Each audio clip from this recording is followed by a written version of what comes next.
Bismillahirrahmanirrahim. Eng avvalgi avlodning haqqi atasini shulki, avlodi bayat yaxshi at intihob edilsa. Avlodi bayat yaxshi adi atayini intihob etsin. Zamoniki avlodiki yaxshi at intihob bo'liyor, onda shol avlod yaxshi kamala geliyor. Shol avloddan atayini xayr görüyor. Hamchiran qarang, bir insoniki avlodi bo'lsa, payg'ambar alayhisolatu vasallam aytdi, yaxshi at intihob eding. Na raqam at intihob etmeli? Qur'oni at intihob etmeli. Ötüküden payg'ambarların atlarını intihob etmeli. Ashab-ı kiramiki Peygamberimiz aleyhissalatu vesselamın meclisinde hamnişin bolan, Peygamberimizin derslerinden tezkiye tapan ashab-ı kiramın atlarını intihob etmeli avlada.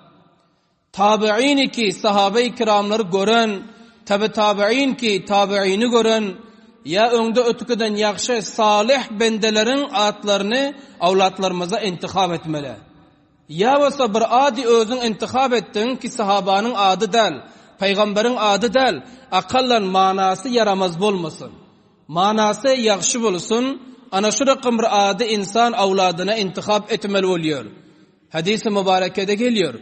Peygamberimiz aleyhissalatu vesselam aytıyorlar, atların içinde diyor, en yaxşı at, mahbubrak at, Abdullah ve Abdurrahman diyor.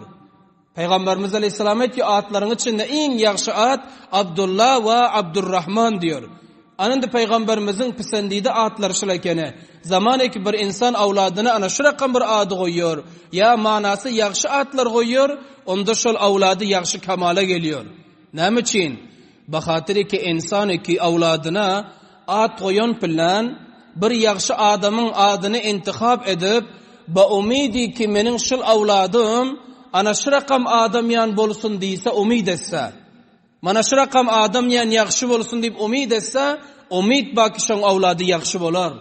Şu avladının ahlakı yaxşı bolar, adabı yaxşı bolar, kirdarı yaxşı bolar. Ama yok. Bilakis eğer bir insan ki avladına at koyuyor, yaramaz adı koyuyor. Yaramaz insanların atlarını koyuyor.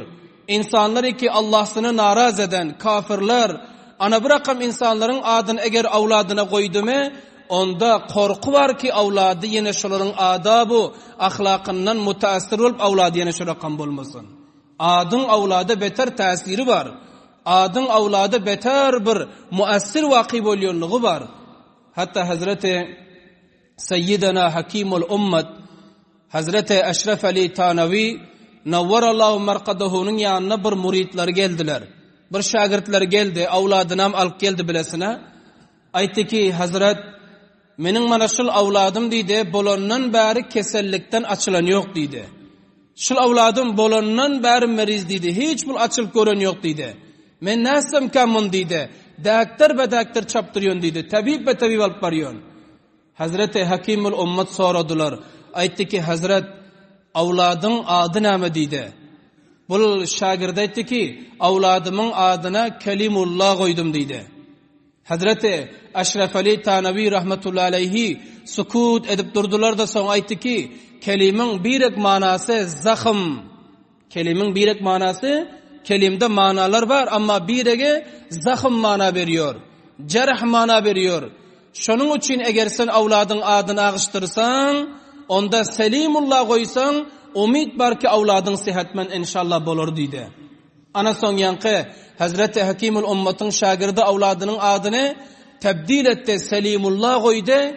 Son diyor kança vakittan son dubara Hazreti Hakimul Ummet bile mulakat ettiler. Hazreti ayttılar ki, Hazret deydiler, men avladımın adını ağıştıranımın bari elhamdülillah avladım meriz olan yok deydi. Elhamdülillah avladım kesel olan yok deyip Hazreti Hakimul Ummet'e şahitlik verdiler. Azizlerim, avlatlarımızın atlarını yaxşı at koyalım. Avlatlarımızın atlarını özlerimiz bilmesek, ulamalardan soralım. Özlerimiz bilmesek, milyon adamlardan sorap, ondan sonra avlatlarımıza at koyalım. Kafirlerin atları, insanlar ki Allah'tan nafermanlık edip yürün insanların atları, insanlar ki Allah'ını naraz edip, yankı günah ve masiyete giriftar olup biren adamların atlarını avlatlarımıza koymalın ki mabada avlatlarımızın ahlakam şurakam bulmasın.